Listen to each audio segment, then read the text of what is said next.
Hi, my name is Casey Cordero, and this is a video just to show how quick and easy the Primo is to get up and get running. I'm going to invite our camera woman to come over here and just first have a picture at our thermometer so we can get a clear temperature that the grill's not been preheated. Nothing else going on here. So we're sitting at about between 60 and 70 degrees Fahrenheit. And next I'm going to invite our camera woman back over just to have a shot inside the grill.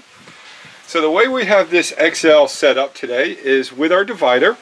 That's how I generally cook. So I'm going to cook that way today. The grill is a little bit faster to get up and get operation. Of course, if I put more charcoal and fill the whole firebox, but we'll see today that it's still quick and responsive. And when I'm using the divider, I'm going to put charcoal on this left side here. So I'm using an unopened bag of our Primo charcoal. It's primarily a mix of oak and hickory wood out of the States. With timber, all things are not equal. This bag is going to be a little bit different to this bag, but on average we find that this stuff performs at a very high level, quick to light and beautiful taste. Sometimes there can be just a little bit more moisture left in the wood in the kiln process. You know, one tree is a little bit different than the next. Thus, there's no bag the same, and we're never going to get the same results. That's why we never guarantee performance at a charcoal that it's going to light in any given time. All we can talk in, again, is averages. So we're going to open this bag. My handy opener here, my ash tool. And I'm going to just pull that.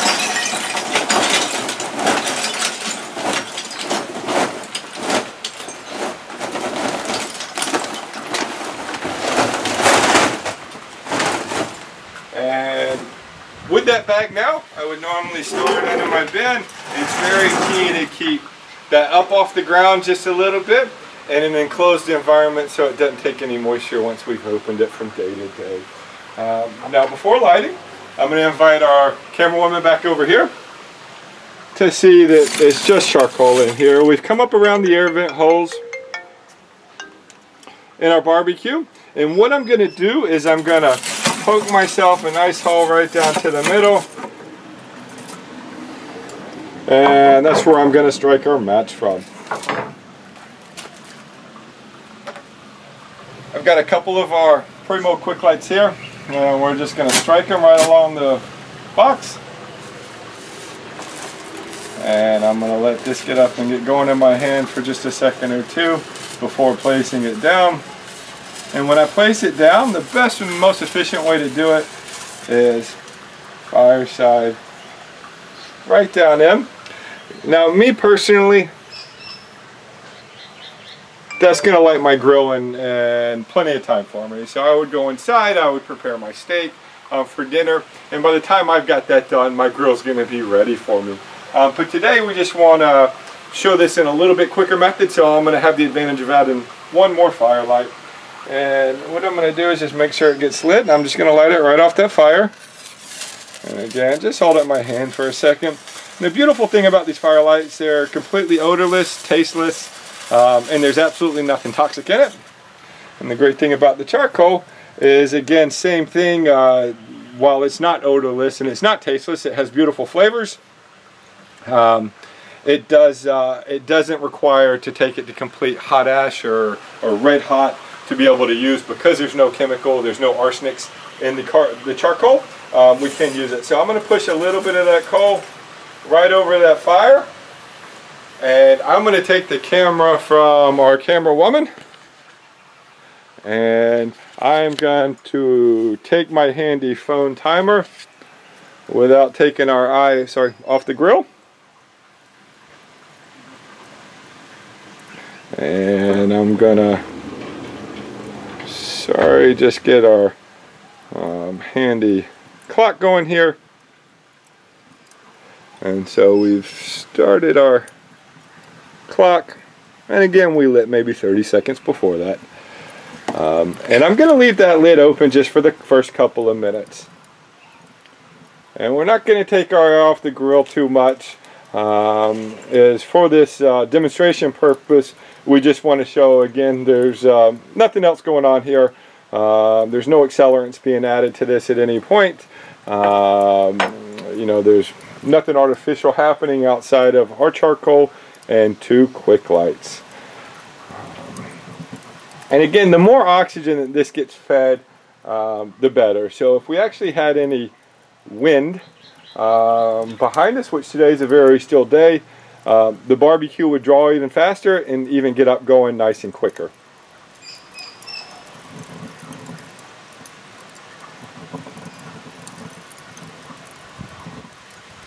And after, you know, 3 minutes or so, again, generally if I go inside to start prepping my steak, I wouldn't leave the lid open like this.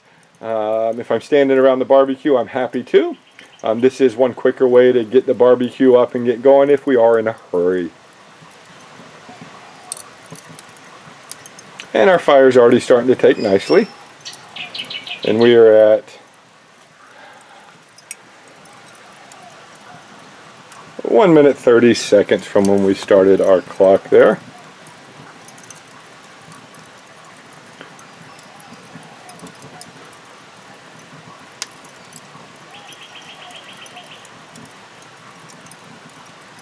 I'm just going to pan out on the barbecue. As we can see, there's, you know, not a ridiculous amount of smoke coming off of it. Most of our smoke is going to happen at this point. But I am in a covered backyard area, and it's never offensive where we can't sit out by the barbecue when it's being lit or when it's getting cooked on.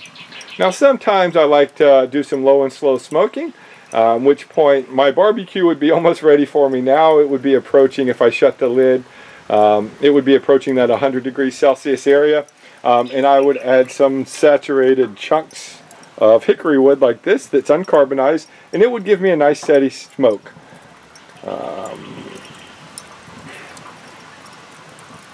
So we are at 2.5 minutes right now since starting the clock, and I might just give it another couple of minutes with the lid here open and just letting that fire draw more oxygen.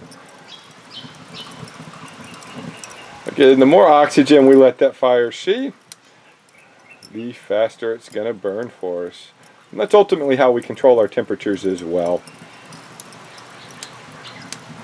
Now, the density of charcoal plays a key role in how fast our fire takes. A less dense fuel, typically stuff that comes from a drier grown area, that's like our hickories, our mesquites, oak to an extent, will get going nice and quick. And that's primarily what we find in our charcoal. A lot of the Australian woods, while they put out great taste and a great longevity and even higher temperatures than our Primo charcoal, will be that bit more dense because of the climate being more erratic. You know, things like our red gums, our iron barks, and they can take a much longer light time.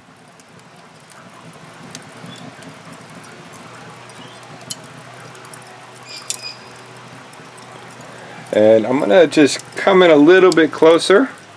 Let me figure out how to tighten our picture on that fire. And just to show that the coals have taken over now. So we're not just seeing fire off of the quick lights, but our coals are getting nice and hot. And we are 4 minutes since we started our clock.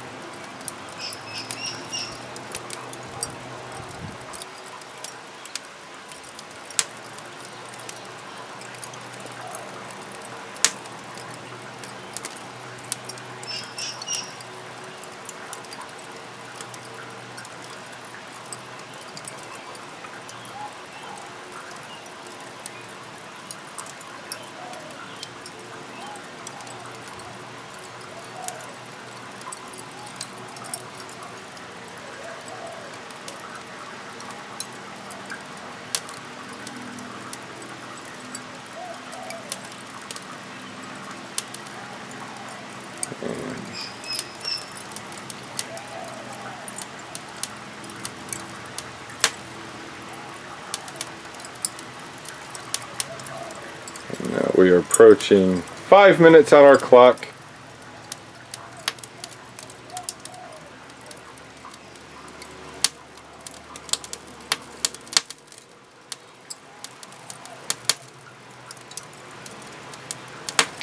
And I'm going to give it all the way to 6 minutes. And then I'm going to close that lid. And certainly within the next 6 to 8 minutes we'll be at a full cooking temperature. So at this point I would tend to start putting in my racks that I want grilling, as I want them warming up with the grill as well. If I'm cooking with deflector plates, I will add those actually after I get up, just a little bit beyond the temperature I plan to cook at.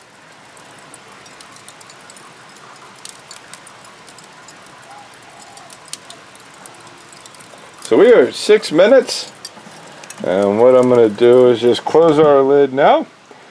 And you're not going to see an immediate increase in temperature as the lid's been up, but we will see it start to shoot up here pretty quickly in the next couple of minutes. And I'm just going to pan out just again so we can see there's no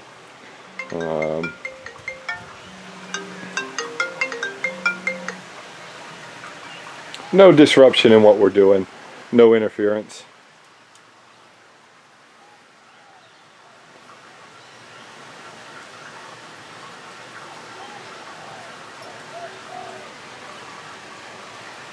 And I'm going to tighten in on where our smoke's coming out of. And I'm going to come back a little bit and just see if we can just catch that little bit of smoke that we're getting out of. Now, if we were dealing with some charcoal that might have seen a little bit more moisture in it, whether it's gotten wet through transport, whether it might not just been as carbonized as well as we hoped, or we're using a denser wood, we would probably see still see a good amount of smoke coming off the grill, and feel like that's going to take that bit longer to get up and get going as well. And so we can see our temperature starting to climb here. We are at about 170 degrees, and that's Fahrenheit. So this is a temperature where I start to think about doing my slow cooking. I might put on, if I'm going to do a beef brisket or pulled pork, I'm going to start getting ready to put it on at this point. Now I'm going to just pan over to our clock here, and we're just approaching 8 minutes. And now we're approaching 200 degrees Fahrenheit, 190 actually. And again, just me and the barbecue.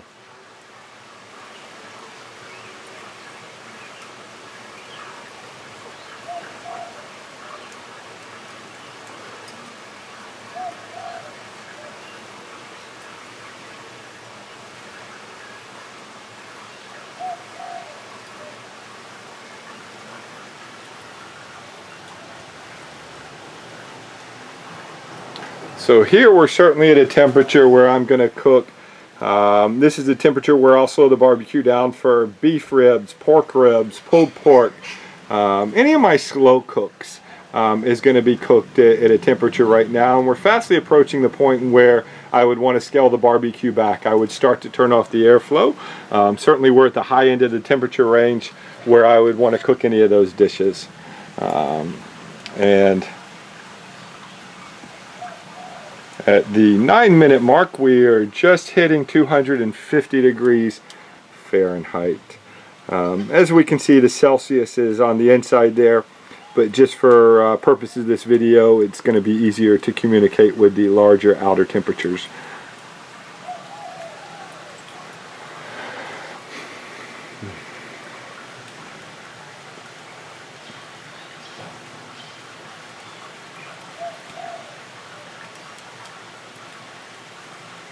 And we can, I'm just going to hold the camera tight so we can just watch that temperature climb. We're going to start approaching temperatures getting up on that 300 Fahrenheit. We're at 280. Whereas I'm going to start doing a lot of our standard roast. You know, if I'm doing just a standard leg of lamb, I'm going to be more at these temperatures. I've just had some sprinklers shoot on behind me. So that's the noise that we're hearing. I'm just going to pan to the sprinklers so again we can see. No funny business.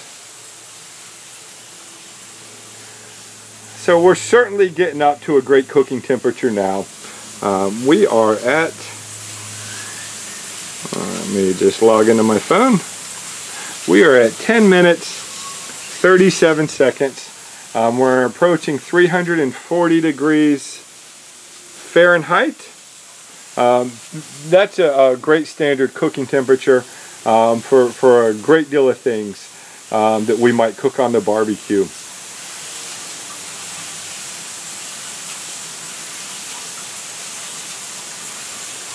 And we're just coming up to 360 Fahrenheit at 11 minutes. And we're taking a nice steady climb here. So as we approach the, 180 degrees Celsius, if you buy a pork roast at Woolies, my guess that's usually what it's going to say to cook the roast at. You can sear steaks at this temperature. We could cook pizzas at this temperature, although that's going to be done a little bit higher traditionally. And I'm sorry, just to get back to my phone clock here, I'm going to bring it up in the picture. And we are at 11 minutes 47, and we've crossed the 200 degrees Celsius, 400 degree Fahrenheit mark.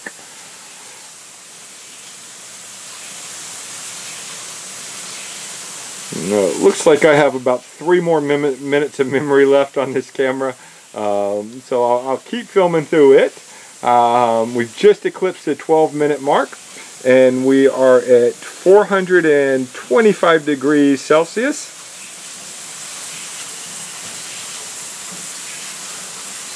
So certainly a great temperature that's going to eclipse anything you're going to do in an oven at home. Your oven's not going to register a temperature much greater than that. Your sausages, your hamburgers, most of your steaks are all going to be cooked in this range. And again, we are at 12 minutes 40. Now I'm going to pull a wide frame here just so we can completely see no visible smoke off the barbecue. What we're getting, whether you can see it, is you can see what we call the actual, in the barbecue world, this is called the blue smoke. It's going to be hard to catch on this video, where it just looks like heat radiating out of the barbecue. It's not offensive. It adds a beautiful flavor to our food. And again, we are coming up on 470, and really the barbecue will really start to take off at this point if we're wanting to do some high temperature cooking. So we are at 13 minutes and 19 seconds. And within about the next 20 seconds, I imagine we'll eclipse 500 Fahrenheit. Again, that's coming up over 260 degrees Celsius. Most of your gas barbecues in Australia are never going to touch a temperature at this level. So as we can see, we have hit 500 degrees Fahrenheit. And we're just coming up on it now. And 14-minute mark not yet reached. And because I'm coming up to my last minute on my memory card, I'm going to open the barbecue and just show you that's a nice healthy fire. If we're starting to see a little bit of spark coming off the fire, that means it's hot in there. We've got a nice flame. There's not a lot of smoke still coming off of it. So sometimes we can get a faulty thermometer. Whereas if we don't have experience with what a hot fire looks like or feels like, we might not know that we're cooking at a certain temperature. But again, at 14 minutes and 30 seconds, we have a stinking hot fire in there. So this is a great temperature to cook sear a steak at, to cook a pizza at. Now you can see my temperature shot right back down. And it will take approximately 1 minute to, you can see it just steadily climb to get right back up to that 500 Fahrenheit when we lifted the barbecue. Maybe even far less than that. So at some point I'm about to run out of memory here, it looks like. But I think we have fairly demonstrated that the Primo barbecue gets up and cranking. And the times that we estimate, there was No trickery here. We did it with a brand new bag of Primo charcoal. We did it with 2 quick lights.